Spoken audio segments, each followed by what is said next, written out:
لیلۃ القدر کو لیلۃ القدر اس لیے کہتے ہیں کہ اس کی چند وجوہات علماء نے بیان کی کہ اس میں سال بھر کے احکام نافذ کیے جاتے ہیں اور فرشتوں کو سال بھر کے کاموں اور خدمات پر مامور کر دیا جاتا ہے، یعنی آرڈر ان کو دے دیے جاتے ہیں۔ اس لیے بھی کہا جاتا ہے اس کو شب قدر، اور اس لیے بھی فرمایا جاتا ہے کہ اس شب میں نیک اعمال مقبول ہوتے ہیں اور بارگاہ الہی میں ان کی قدر کی جاتی ہے، اس لیے بھی اس کو لیلۃ القدر کہا جاتا ہے۔ بخاری شریف کی ایک حدیث ہے، اس سے اندازہ ہوگا کہ اس رات کی کیا اہمیت ہے۔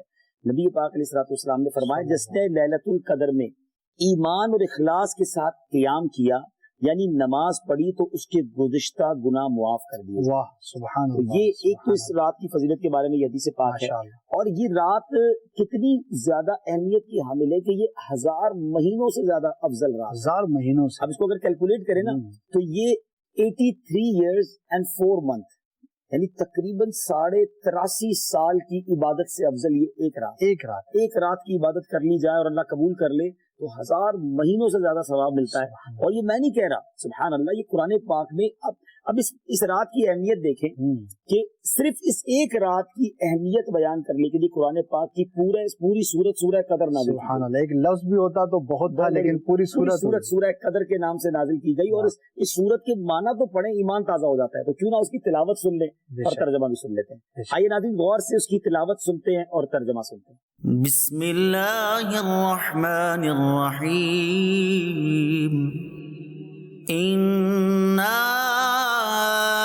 انزلناہ فی لیلۃ القدر وما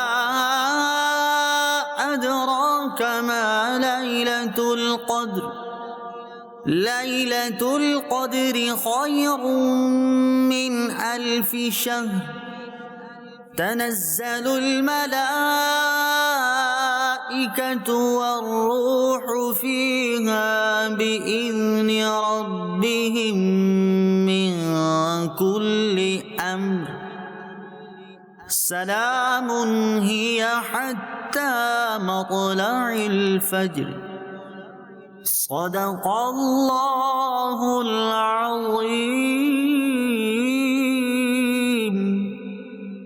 بے شک ہم نے اسے شب قدر میں اتارا، اور تم نے کیا جانا کیا شب قدر؟ شب قدر 1000 مہینوں سے بہتر، اس میں فرشتے اور جبریل اترتے ہیں اپنے رب کے حکم سے ہر کام کے لیے، وہ سلامتی ہے صبح چمکنے تک۔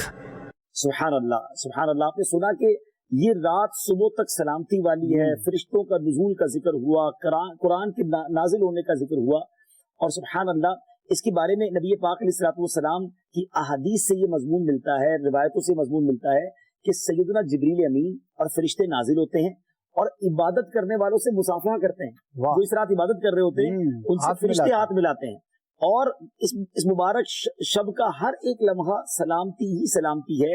1000 مہینے کیوں کہا گیا؟ 100 سال ہو جاتے، 50 سال ہو جاتے، اسپیشلی 1000 months، کوئی نہ کوئی تو راز ہے نا اس کے پیچھے۔ تو علماء نے اس کی بڑی جو ہے نا وہ شان نزول لکھے ہیں۔ اس میں ایک بڑا کمال کا شان نزول یہ ہے کہ بنی اسرائیل کا ایک شخص تھا اور بہت نیک آدمی تھے، وہ نبی پاک علیہ الصلوۃ والسلام نے صحابہ کے سامنے حضرت شمعون ان کا نام تھا، ان کے بارے میں بتایا کہ اس بندے نے، اس عظیم ہستی نے ایسی عبادت کی کہ 1000 مہینے ایسی عبادت کی کہ دن کو وہ راہ خدا میں جہاد کرتے اور رات بھر عبادت کرتے۔ تو صحابہ کرام کمال کی شخصیات ہیں، وہ ان کے فضائل سن کر، ان کی قربانیاں سن کر، ان کی عبادتیں سن کر نبی پاک سے کہتے ہیں حضور ہماری عمریں تو بڑی قلیل ہیں، 83 ایئرز سے زیادہ انہوں نے اس طرح گزارا کہ دن میں بھی عبادت، رات میں بھی عبادت، روزے بھی رکھے انہوں نے اور رات عبادت میں گزاری، ہم تو یہ کر ہی نہیں پائیں گے، ہماری ایج ہی تھوڑی ہے۔ تو نبی پاک علیہ الصلوۃ والسلام نے جب یہ سنا تو پیارے آقا علیہ الصلوۃ والسلام کے بھی دل اقدس پر کچھ غم گزرا، تو اللہ کو کب یہ گوارا ہے، اللہ تو اپنے حبیب علیہ الصلوۃ والسلام پر کیسا مہربان ہے۔ جبریل امین حاضر ہوئے اور عرض کی کہ حضور یہ قرآن پاک کی صورت نازل ہوئی ہے، آپ کو اللہ نے ایک رات عطا کی ہے، آپ کی امت میں کوئی بھی شخص اس رات عبادت کر لے تو حضرت شمعون کی 1000 مہینوں کی عبادت سے وہ بڑھ جائے گا۔ سبحان اللہ۔ اور یہ ہر سال آتی ہے، ہر سال عطا کی گئی، یعنی اگر کسی کی 60 سال کی زندگی ہے تو 60 راتیں اس کے لیے پاسبل ہیں۔ اب آپ ذرا سوچیں کہ یہ اتنی بڑی نعمت ہے جو اس امت کو عطا کی گئی، تو ہمیں تو جس کو کہتے ہیں نا کہ ویری کانشیس رہنا چاہیے۔ اچھا یہ بھی نہیں کہا کہ پورے سال میں کبھی بھی آ جائے گی، تو ہم 360 365 دن رات ڈھونڈتے، پھر رمضان میں بھی اگر ہوتی تو 30 days کوشش کرنی پڑتی. ہمارے لیے یہ بھی آسان کر دیا گیا. احادیث میں مضمون ملتا ہے کہ شب قدر کو رمضان کے آخری عشرے کی طاق راتوں میں ڈھونڈو. سبحان اللہ, اسپیسیفائی کر دیا آخری عشرے اب میں. 5 راتیں ہیں جو سال میں آتی ہیں جن میں ہمیں تلاش کرنا ہے, بلکہ ان 5 میں عبادت کرنا. 5 میں اب اس کے بڑے اچھے طریقے ہیں. عشاء کی نماز جماعت سے پڑھ لیں, فجر کی نماز جماعت سے پڑھ لیں. احادیث میں روایتوں میں مضمون ملتا ہے جو شخص عشاء اور فجر با جماعت پڑھ لے وہ ایسا ہے جیسا اس نے ساری رات عبادت کی.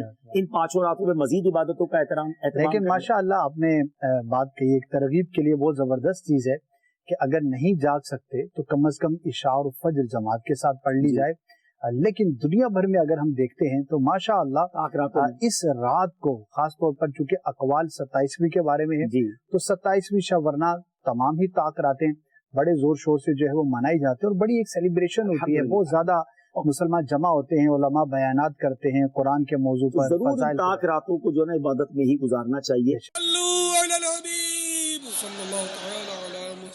مجھے اپنی اور ساری دنیا کے لوگوں کی اصلاح کی کوشش کرنی ہے انشاءاللہ.